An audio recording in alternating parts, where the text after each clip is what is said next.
Dear students, good morning. BSc part third में second paper organic chemistry की class में बच्चों आज हम पढ़ेंगे। टॉपिक हमारा है nucleic acids and their components. और बच्चों इसके अंदर आज हम पढ़ेंगे डीएनए की द्वितीयक संरचना, double helical structure of DNA.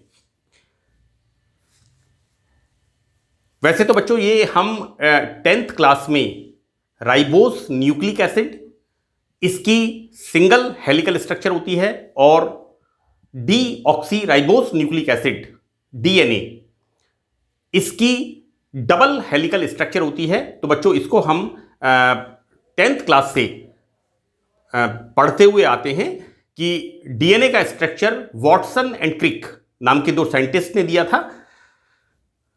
देखिए बच्चों, यहां पर हमने इसको स्टार्ट किया है कि डीएनए की युग्मित संरचना। यहां पर युग्मित संरचना से मतलब है कि ये जो मैंने लिखा है यहां पर पॉलीएस्टर चेन, और बच्चों ये पॉलीएस्टर चेन किसकी है? न्यूक्लियोटाइड्स की। मैंने मेरे इससे पहले वाले लेक्चर में पार्ट थर्ड में बताया है कि न्यूक्लियोटाइड में phosphoric acid, sugar and base. बच्चों बेस ये दोनों कौन से हैं? Purine base. और ये दोनों बेस कौन से हैं? बच्चों यहां पर ये बेस होते हैं यहां पर साइटोसिन बेस। बेटा ये वाला यहां पर this is the thymine base. हम डीएनए का स्ट्रक्चर पढ़ रहे हैं, यहां पर ये आएगा दिस इज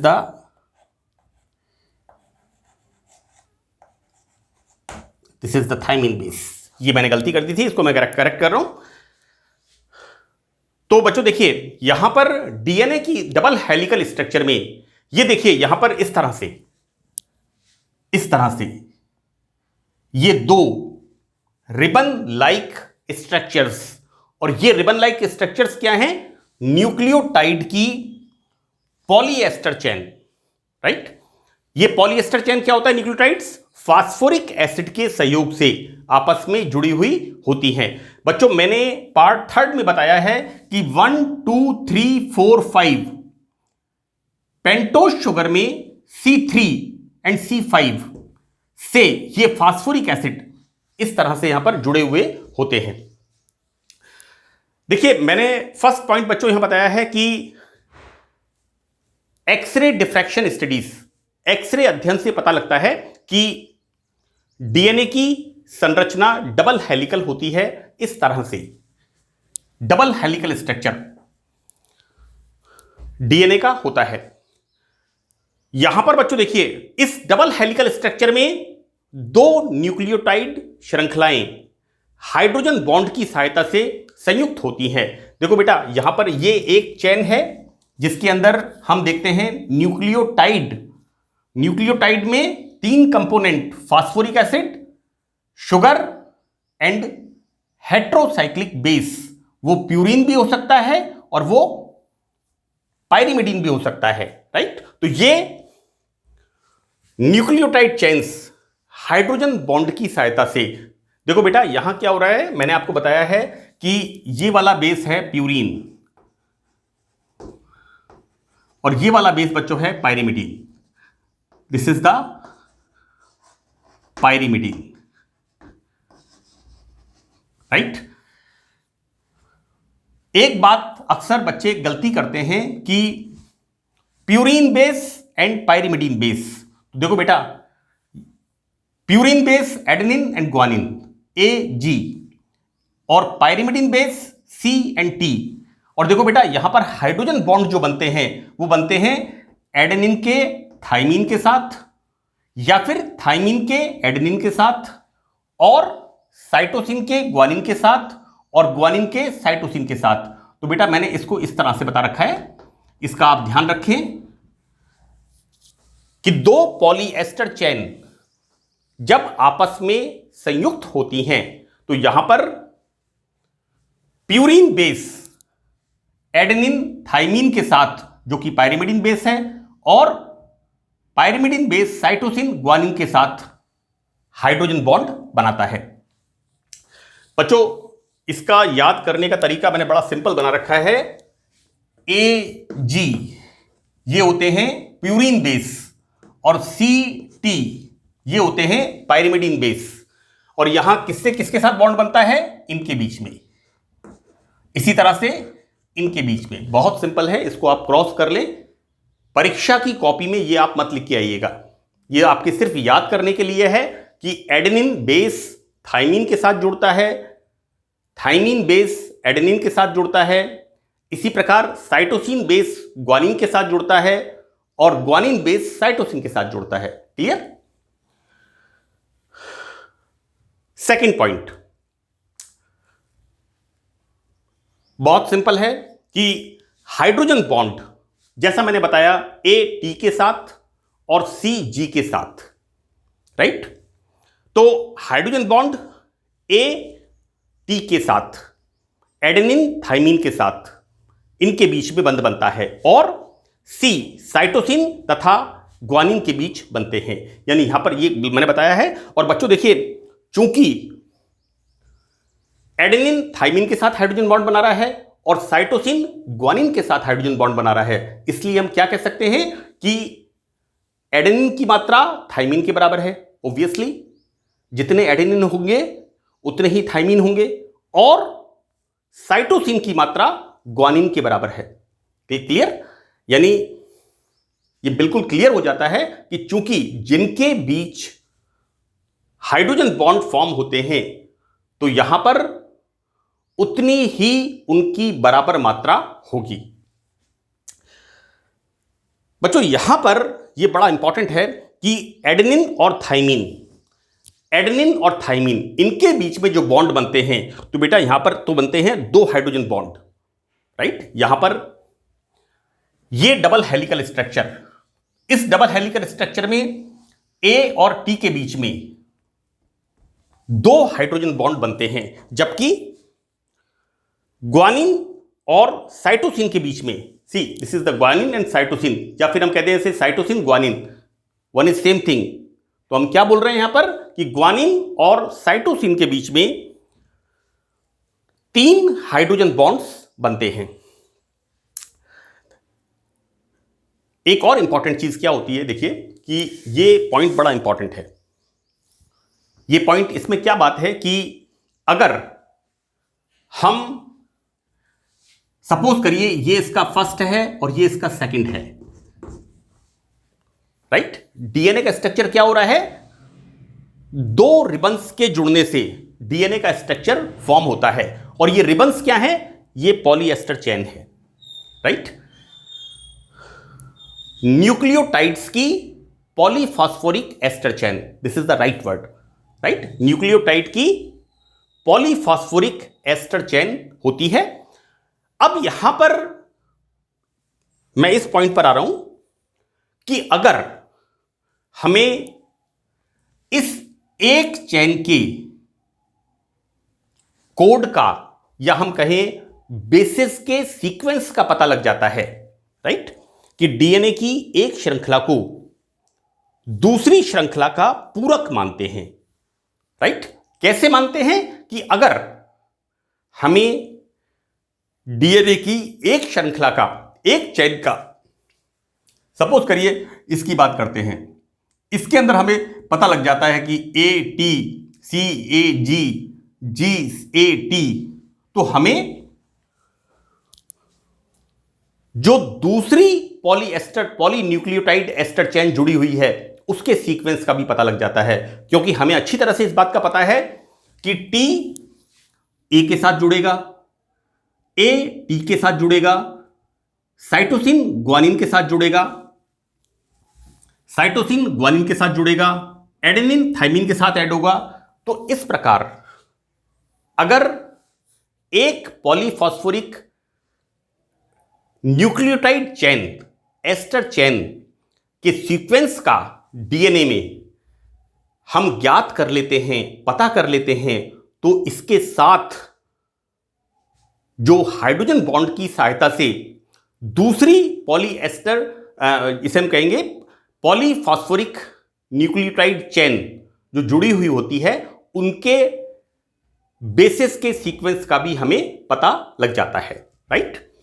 इसको मैं इस तरह से बता दूं बेटा कि जैसे हम कहें कि जैसे एक इस तरह से और सेकंड इस तरह से, हमें एक का क्या है, ए टी जी सी ए सी, आप यहां लिख लीजिए इस तरह से ए जी सी टी, राइट, और इसको इस तरह से कर दीजिए।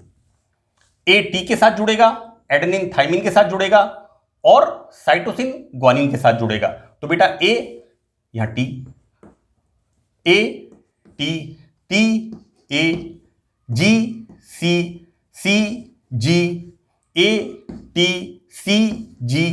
कहने का मतलब यह है कि अगर हम एक न्यूक्लियोटाइड की पॉलीफॉस्फोरिक एस्टर चेन का बेस का सीक्वेंस पता कर लेते हैं, राइट, तो दूसरी जो चेन होती है उसके अंदर कंफर्म है कि एडेनिन थाइमिन के साथ जुड़ेगा, ये एडेनिन थाइमिन के साथ जुड़ेगा, थाइमिन एडेनिन के साथ जुड़ेगा, साइटोसिन ग्वानिन साइटोसिन के साथ जुड़ेगा, राइट।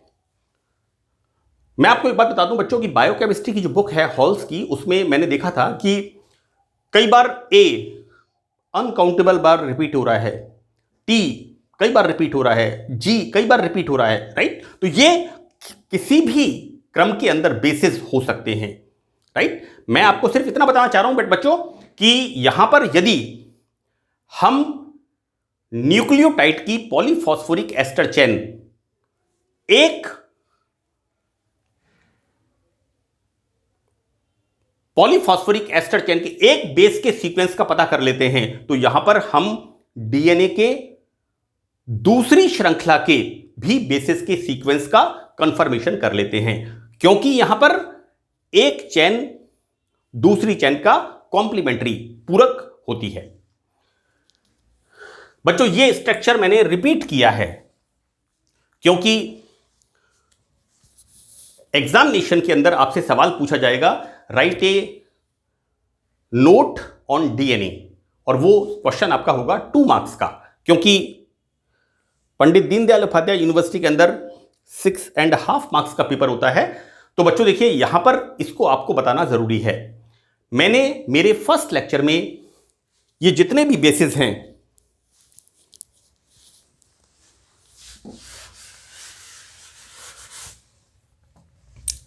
ये जितने भी बेसिस हैं, इन सब के स्ट्रक्चर्स को मैंने बताया है कि किस तरह से हम यहां पर लिखते हैं। बेटा this is the C N C N C C N C N.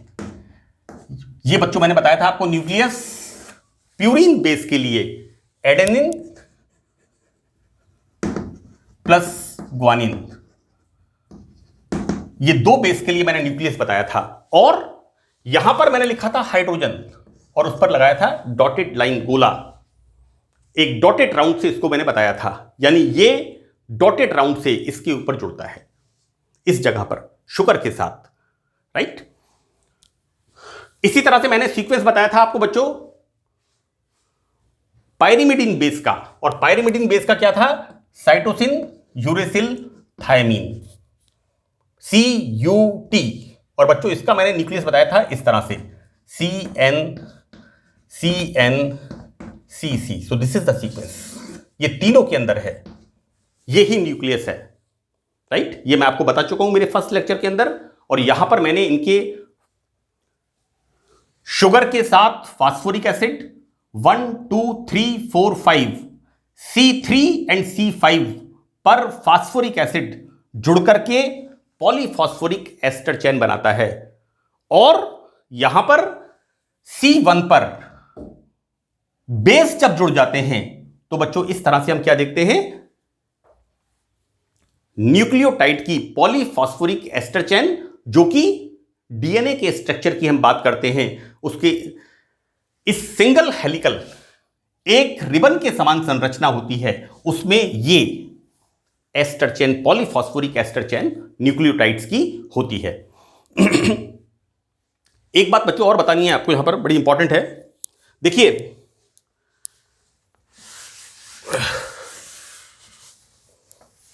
मैंने आपको बताया है इस तरह से लिखने के लिए, किस कौन सा वाला base, purine base, adenine and guanine. देखो बेटा इस तरह से CN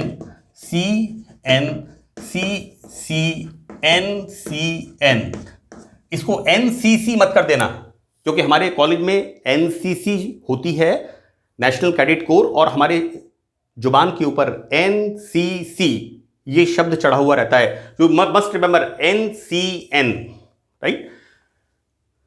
बच्चों मैंने इसको थोड़ा उल्टा करके लिखा हुआ है यहां पर, मैं इसलिए आपको बताना चाह रहा हूं क्योंकि बच्चे अक्सर इसमें गलती करते हैं। यहां पर आप इसको इस तरह लिखिए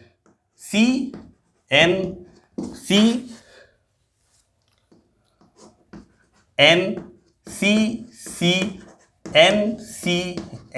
यू मस्ट लाइक दिस। आप इसको इस तरह से पलट करके लिख दीजिए, तो यहां पर आपका ये सीक्वेंस परफेक्ट, ये आपका परफेक्ट बेटा काम हो जाएगा आपका, ठीक है ना। तो इस तरह हम देखते हैं यहां पर कि किस तरह से डीएनए के बारे में अगर आपसे सवाल पूछा जाता है तो बच्चों आपको ये 1 और 2 and maximum this is the 3, ये तीसरा पॉइंट मान लीजिए इसको आप। ये 3 बिंदु डीएनए के बारे में बताने के लिए पर्याप्त हैं, काफी हैं, और आपका जो क्वेश्चन आएगा वो क्वेश्चन आपका अच्छी तरह से इसमें कवर होता है, और ये मैटर सफिशिएंट है, आपका प्रेजेंटेशन पार्ट अच्छा रहेगा। एक और इंपॉर्टेंट चीज बच्चों यहां पर इसका ध्यान रखिएगा आप, हम अक्सर फ्लो में लिखते हैं तो गलती कर देते हैं। जैसा मैंने आपको बताया यहां पर मैंने देखिए यहां पर यूरेसिल लिख दिया था, लेकिन this is a thymine. DNA के अंदर ये वाला बेस होता है थाइमीन, ये तीनों बेस कॉमन है आरएनए के अंदर, लेकिन डीएनए में चौथा बेस होता है थाइमीन। और एक मैंने आपको बताया बच्चों यहां पर ये वाला, अगर आप यहां पर OH लिखेंगे तो इट बिकम्स राइबोज शुगर, जो कि आरएनए में होती है। इस जगह पर आप ध्यान रखें क्योंकि बच्चे अक्सर इसकी गलती करते हैं, राइट। यहां पर ऑक्सीजन हटा देंगे, then the formation of deoxyribose sugar, clear. और मैंने मेरे फर्स्ट पार्ट के अंदर एक एक कंपोनेंट के बारे में बहुत अच्छी तरह से बताया है। So that's all in this session, thank you very much.